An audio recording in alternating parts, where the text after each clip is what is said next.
with difficulty, with tremendous difficulty.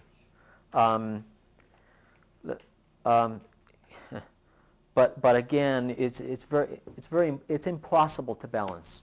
It's impossible to balance your professional and personal lives the way you think of the word balance. 50-50, like a balance. Impossible. Obviously, balance takes on a whole new definition. Well, I think I have used a variety of little tricks. Okay.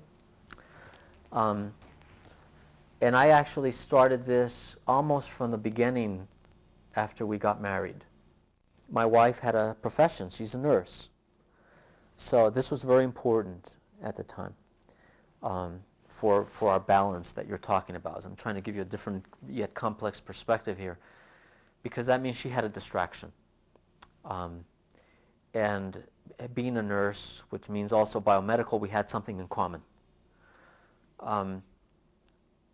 And both her and I agreed, and still to this moment agree, that no matter what our lives are like during the week, that from Friday night till Sunday afternoon, there's going to be a window that is just totally dedicated to family. Okay, and we've always done this. It doesn't mean I didn't go to work on Saturday mornings or 2/3 of the day on Saturday, but there was a day where I was not distracted, where my focus was her and the family.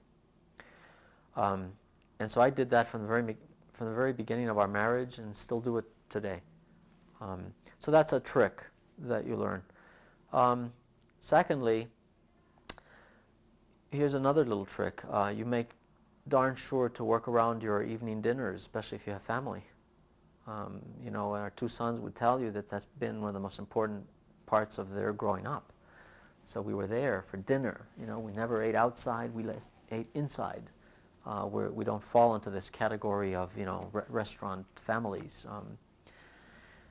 and I think having that be part of having that be a unifying personal activity is part of the balance, and I think you obviously, my wife and I, by the way, are approaching being married 30 years. You can't be married 30 years if you don't have some common things that you enjoy together, and you don't have to have a whole hell of a lot of time, I would tell students, to be able to enjoy those little things.